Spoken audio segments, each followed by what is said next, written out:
ചരിത്രത്തിൽ ആദ്യമായിട്ടാണ് ഒരു മെഡിക്കൽ ആവശ്യം കാരണം ഒരു അർജന്റ് ഇവാക്വേഷൻ, അതായത് ഒരു ദൗത്യം പൂർത്തിയാക്കുന്നതിന് മുൻപ് ഒരു അർജന്റ് ഇവാക്വേഷൻ ഒരു പേടകം വിധേയമാകുന്നത് എന്ന പ്രത്യേകത ഇതിനുണ്ട്.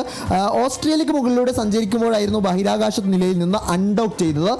ശേഷം 10 മണിക്കൂർ സമയമെടുത്താണ് ഡ്രാഗൺ പേടകം സ്പ്ലാഷ് ഡൗൺ ചെയ്തത്, കാലിഫോർണിയ തീരത്ത് സ്പ്ലാഷ് ഡൗൺ ചെയ്തത്. പ്രത്യേക ബോട്ട് ഉപയോഗിച്ച് പേടകത്തെ വീണ്ടെടുത്ത് യാത്രക്കാരെ സുരക്ഷിതമായി കരയിലെത്തിക്കും. 4 ബഹിരാകാശ സഞ്ചാരികളെയും വിശദമായ പരിശോധന, മെഡിക്കൽ പരിശോധനകൾക്ക് വിധേയമാക്കും. ഇതിലൊരാൾക്കാണ്, പേര് വെളിപ്പെടുത്തിയിട്ടില്ല, ഒരാൾക്കാണ് ആരോഗ്യ പ്രശ്നം നേരിട്ടത്. ഈ കാരണം മൂലമാണ് ദൗത്യം വെട്ടിച്ചുരുക്കി അർജന്റ് ഇവാക്വേഷന് പേടകം വിധേയമാക്കിയത്. 2025 ഓഗസ്റ്റ് 1 ക്രൂലാൻഡ് ദൗത്യ സംഘം അന്താരാഷ്ട്ര ബഹിരാകാശ നിലയത്തിലേക്ക് യാത്ര തിരിച്ചിട്ടുണ്ടായിരുന്നത്. 6 മാസം നീണ്ടു നിൽക്കുന്നതായിരുന്നു ഇവരുടെ ദൗത്യം. എന്നാൽ ഈ ദൗത്യം പൂർത്തീകരിക്കുന്നതിന് മുൻപായി 4 അംഗ സംഘത്തിൽ ഒരാൾക്ക് ആരോഗ്യ പ്രശ്നം നേരിട്ടു.